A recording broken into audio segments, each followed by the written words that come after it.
Well, kia ora tātou. My name is Dan Reddiex and I am the current headmaster at Dilworth School. I commenced my role here in 2019 at what proved to be a pivotal point and moment in Dilworth's school's history. It was the Dilworth mission that inspired me to apply for the role, and I was really excited at the prospect of being able to come here and make an impact serving the Dilworth community. And I want you to know that personally I have been affected deeply by what transpired at our school in the past. Meeting and invariably crying with former students who were abused, with mothers whose treasured sons were seriously damaged by their experiences, and reading many of your stories has been completely heartbreaking. However, I want you to know that the courage you showed in speaking out and sharing your experiences has helped lead to and drive fundamental change at Dilworth. There is one prevailing assurance that's been sought by the many survivors of abuse that I've been privileged to spend time over the last 6 years with. Almost to a man, they've wanted to know with certainty that Dilworth now is different from Dilworth then. That the Dilworth in the present is an entirely different experience for our young men from the Dilworth in their past. And what I can say with absolute conviction and certainty this afternoon is that this is not the same school that you experienced. It has been completely transformed and the work is not yet finished. The knowledge of what was done to many of you and the harm inflicted upon you has created a burning platform for change. A change in systems and structures, yes. A change in policy and practice, yes. But most importantly, a change in culture, so that the words zero tolerance for abuse of any kind are words of truth, not empty rhetoric. It became evident to us that profound ground-up change was needed across every facet of our school. The Trust Board has supported our change program and me as I've led it. The imperative was that Dilworth should become the school that James and Isabella conceived in their minds and hearts and set in motion early last century. A place where young men flourish in all aspects of their lives. A place where child safety is the #1 priority. A place where young men feel respected and valued regardless of who they are, where they come from or what they look like. A place where parents can trust that their most precious taonga will be nurtured, cared for and prepared for his brightest future. And a place where the parents are part of the journey, not set apart from it. In the time I have to speak to you, I cannot possibly capture and cover the work that we have done in the last 6 years to bring this imperative to life. But I would like to take a few moments to paint the broad strokes of the changes that we have made. The key step change really has been to school culture, student culture and staff culture. The culture at Dilworth that allowed abuse to go unreported or not acted upon had to be irrevocably stamped out. Cover-ups gone, bullying not tolerated, staff trained in safeguarding and held to the highest professional standards. My experiences in education have taught me the culture of a school is largely determined by what you value the most and therefore where you place your greatest emphasis. In the Dilworth of today, our young men are at the centre. In the process of making every decision, we ask ourselves, how will this impact on our students? And if the answer is it won't improve their experience, we don't do it. Naturally, if students are at the centre, then student voice is essential. And I know that's something that many of you never had. The young men of Dilworth today have a strong voice, and they willingly and confidently speak up and speak out. There are 9 student-led committees, each made up of 8 students across all year levels. The committees cover all aspects of school life, and through them students raise issues as well as drive change.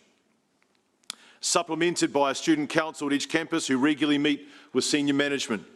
We have student representatives on the education subcommittee of the board, and the school prefects meet with trustees twice annually to express and discuss their experiences.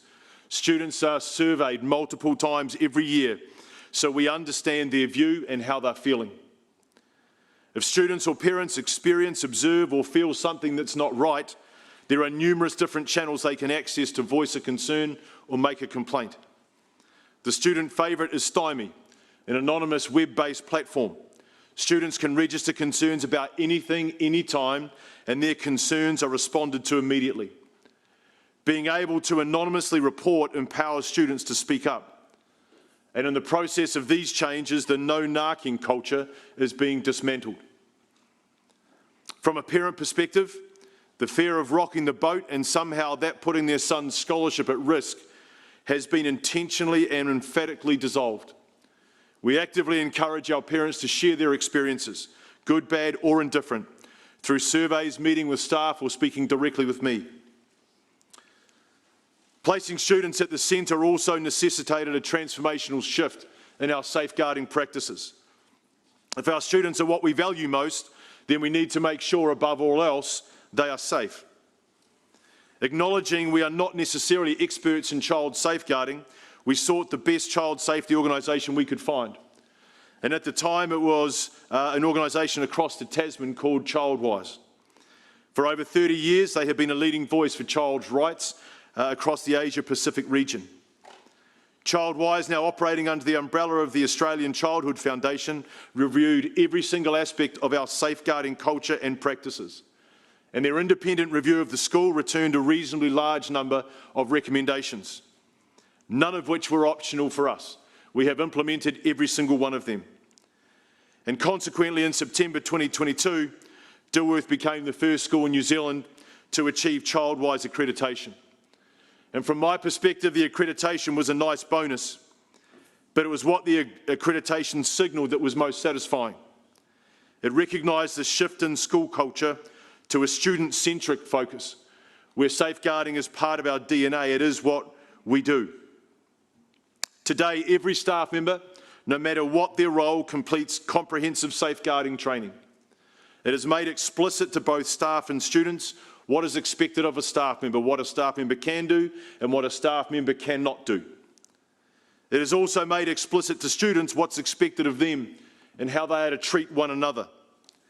Dilworth today has a zero-tolerance policy for bullying. We will not accept it. We address it immediately and we act decisively. We're incredibly fortunate as a school that we have a whole pastoral team we can involve, including our safeguarding officer, our counsellor and a child psychologist, all on staff. The safeguarding culture shift is evident in our practice and it's underpinned by extensive policies. These policies are being reviewed systematically by the survivor-led collaboration group that has been established, ensuring that we have a survivor lens and voice applied to these policies, as well as those of the safeguarding experts. While our students are at the centre, there is no denying the importance of our parent body. More than ever before, parents are extensively involved in school life, working with sports teams and cultural groups, collaborating on the direction in which we are heading strategically, sitting on a number of parent-led committees, including our Parent Safeguarding Committee, and generally remaining informed. There is so much more to unpack about what we've done and what the Dilworth student experience is today. For those of you who are present and would like to discuss this, I'm certainly available this afternoon. For those who are watching this through the stream, please do not hesitate to get in touch if you have questions or wish to seek further clarification. Do so when and as you're able. In concluding then, to draw the threads together, I want you to know we are committed to learning from the past and making sure that what happened and the harm it caused can never be repeated in our school. We're committed to ensuring that the Dilworth students of the present and the future get the superior education and experience that they deserve and that those before them deserved. I acknowledge again the courage of those who have stepped forward and spoken out. Thank you. I acknowledge that there are many who, for many different reasons, could not and cannot. And my promise to you all is that we will continue unrelentingly to make this the safe, enjoyable and life-changing place that James and Isabella Dilworth intended it to be. Thank you.